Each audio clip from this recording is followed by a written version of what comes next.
VigilanteWilliamson here with a very simple question. That is, Ben Johnson a traitor? Maybe, maybe not, but that's not the real question. The real question is, how will former offensive coordinator of the Detroit Lions, Ben Johnson, do as the current head coach of the Chicago Bears? That's the news just a couple days after the Lions lose to the Redskins. The NFL allows coordinators to interview with teams, so this agreement must have been in place before that Lions game. You know what I mean? So that does kind of suck, and that does kind of sting, I'm not gonna lie. But that said, no sour grapes, it's all in the game. And this video is going to be taken from the positive perspective, or at least the hopeful perspective, because it's not going to be positive. It's going to be a lot of criticisms for both Ben Johnson and the Chicago Bears franchise. So we had heard all year about Ben potentially being the Chicago Bears head coach, or the Las Vegas Raiders head coach, or the Jacksonville Jaguars, or the New York Jets, or the New York Giants, or a bunch of other franchises that didn't make the playoffs, Dallas Cowboys, anybody and everybody, especially from the fans' standpoint, not just, insiders, but fans. Oh man, if Ben Johnson can get here, Ben Johnson can get here. There's only one of them. There's only one of them. And I didn't want him to go to the Bears, not just because of a rivalry and that standpoint, but the only place worse would have been New York, and that's because of the fan base and the media climate. Maybe they're just too demanding, or maybe they're just like their father, too bold. Shout out to Prince, and shout out to another flamboyant guy, just a chill guy, Caleb Williams, who I know he said some things that piss people off. I know he's had, his own bit of flamboyance again, but he actually had a really good rookie season, all things considered. When you consider how much he got sacked and how few picks he threw for a rookie, I see more of what I heard about him coming out of USC. I know that's not the perception, though. The perception of Caleb Williams is he may be a bust, and there's a lot of pressure, and that's just because that's the nature of that fan base. That's a high-pressure fan base. I wanted him to go to a franchise like Jacksonville. I hate to say the Raiders, but even the Raiders, these franchises where he would get enough time to mold the franchise and the team in his image. He's going to go from a team that had one of the best offensive lines in recent memory to a team that has a very suspect and questionable offensive line. Now, don't get me wrong. The cupboard is not bare in Chicago. They got a lot of talent on defense. They even got a decent wide receiver room. And again, I like Caleb. Not like that, but I like Caleb as a quarterback, and I think he could be a talented quarterback if given time, and that's not the perception. There's going to be a lot of pressure on Ben Johnson to succeed, and I talked a little bit about this in my rant after the Lions loss. Ben Johnson, as great as his play calling can be, can also be suspect and jank. I don't know if you guys watch a lot of Lions games, but you'll hear Jared Goff go, kill, kill, kill, quite a bit. I know we're known for the trick plays.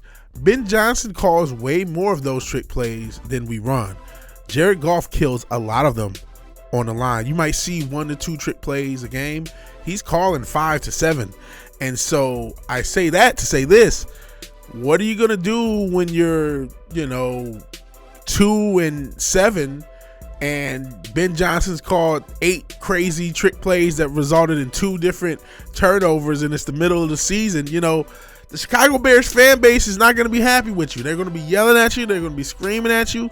And I'm not sure how Ben is going to be as a head coach. He might be one of these coordinators that's a little bit more aloof, a little bit more technical, and maybe not necessarily the personality guy. I said also in that rant how I think Dan Campbell has a lot of X's and O's issues and relies on his coordinators to do a lot of the X's and O's work. Well, the reverse is also true, where I'm not sure if Ben Johnson does the energy and the personality and the culture stuff that Dan Campbell provides, and that a lot of head coaches provide, and that a lot of coordinators struggle with when they make the transition to being a head coach. Are you able to keep 53 grown men motivated and locked in, especially in positions and parts of the game that isn't your expertise? Are you able to keep a defense locked in? I don't know. I don't know the answer to these questions. I hope the answer is yes. I hope Ben can be a leader of men and can get this franchise right. Like I said, they're not that far off. You know what I mean? If they can improve that offensive line, that's going to be a huge thing. if the Chicago Bears can improve their offensive line, if Caleb and Ben can get on the same page, and there was some kind of teasing because Amon-Ra St. Brown had Caleb Williams on his podcast a few weeks ago or a week and a half ago, and they talked about Ben Johnson being potentially his coach. He definitely wants to be coached by Ben, so that's a good thing. But like I said, what do you do because this franchise is going to have growing pains. It's just part of the game. When those growing pains are happening, how is the fan base going to react? What is the perception going to be? Is he going to get the time he needs to install everything he has? Let's not forget, going back to the Lions, his first year as coordinator, the first half of that season was not good. So it takes time. Is the Chicago fan base going to be as patient as they need to be when they've already shown they're really not? And I get with Caleb, a lot of it is the flamboyance. A lot of it is the cockiness. We're not going to need to punt here. A lot of it is Jaden Daniels, the guy who knocked out the Lions, having a historic rookie season. I understand all that. But is Chicago as a fan base and as a culture going to be patient with Ben? And is Ben going to be able to be a head coach, be a leader of men? He's good in X's and O's. And is he going to operate when there are no more checks and balances? Like I said, Jared Goff kills a lot of those wacky plays that he does on the line. You know what I mean? And he's not going to have, speaking of lines, the same offensive line that he had. Now, I'm not trying to be too critical. Like I said, I think this team, the Chicago Bears should have been a much better team this year. There's a reason Eberflus got fired. This is not a bad team.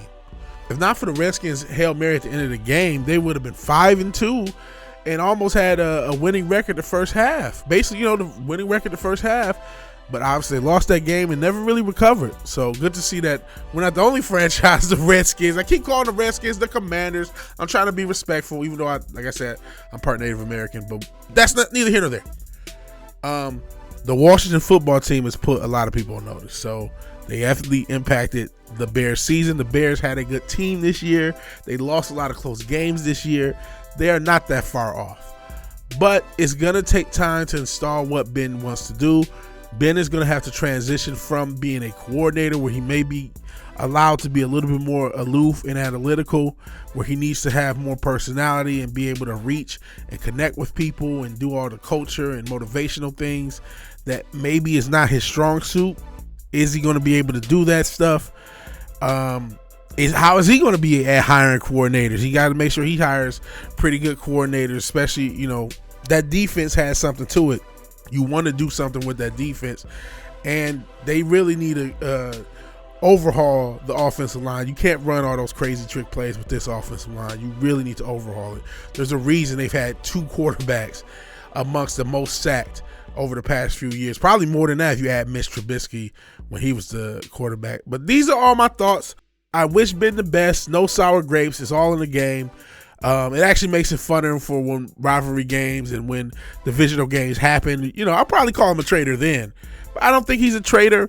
But I am worried. And there's also the thing, we always take an offensive coordinator and he's the belle of the ball when he's winning, and then when they don't transition quite well, you know what I mean, as a coach, they crack. I'm looking at Josh McDaniels, a generation ago, and Mike Martz.